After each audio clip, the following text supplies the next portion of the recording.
Hello, and welcome to your journey into the world of 3D. My name is Evelyn, and throughout this series, I'll guide you step by step through the foundations of 3D graphics using Blender. Whether you're completely new to 3D or transitioning from another software, this series is built for you. We'll move through every stage of the 3D pipeline in a clear, structured way. Simple, organized, practical. You'll follow an industry-style workflow focused on high-quality results and efficient performance. You'll run into real production challenges and learn how to solve them the way working artists do, all while building one of the most deceptively complex objects in 3D, the glazed donut. So, if you've ever looked at a game environment or a cinematic shot from a film and thought, wait, how was that even made? Then you're exactly where you need to be. Well, let's start with the basics. When people hear the term 3D modeling, it can sound technical. But a helpful way to think about it, especially at the beginning, is digital sculpting. Instead of clay in your hands and tools on a table, you're shaping form using points, lines, and surfaces inside a digital space. Vertices, edges, faces are the core building blocks of every 3D object. At its core, 3D modeling is the process of creating objects inside a three-dimensional space with depth, width, and height, just like the world around you. And the good news is, you don't need a background in drawing or geometry to begin. What happens over time, and this surprises many people, is that your mind slowly adapts. You begin to sense depth where there was once only a flat screen. So, if that's 3D modeling, what exactly is a 3D model? A 3D model is simply a digital object that exists in space. You can rotate it, move it, view it from any angle.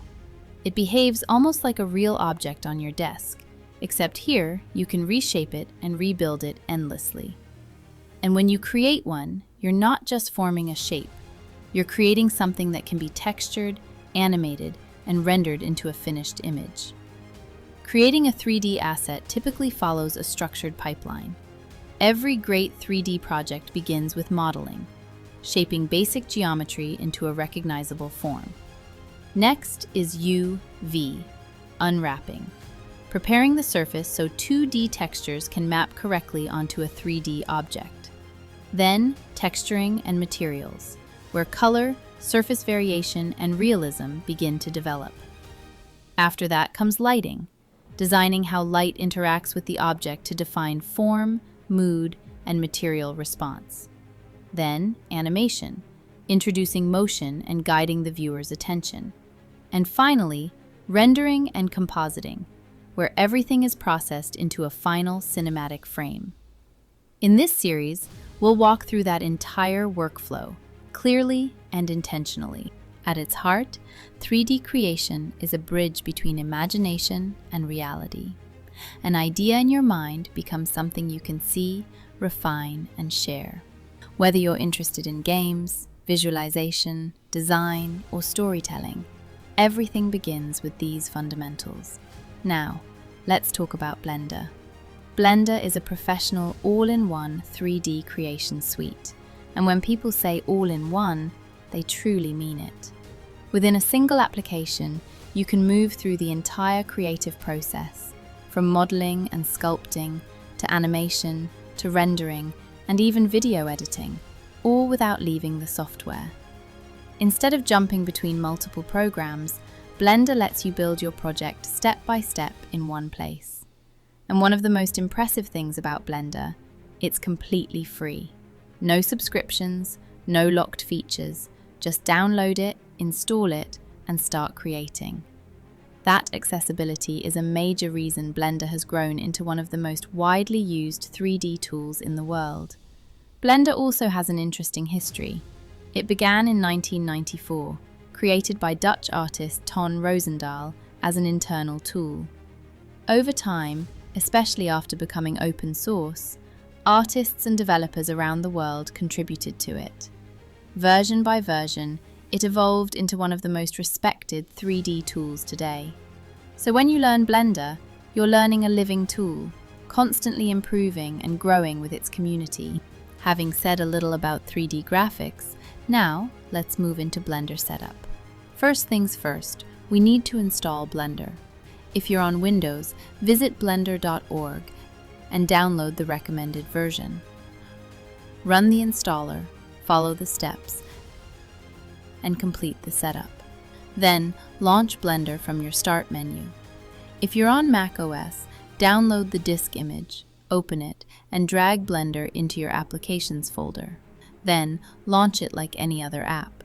When Blender opens, you'll see the splash screen, your starting point. Click anywhere outside it or press Escape to continue. Before we move forward, let's break down the interface. At the top is the top bar. This contains essential menus and global controls. In the center is your workspace. This is where you create and interact with objects. At the bottom is the status bar. It provides shortcut hints and system feedback.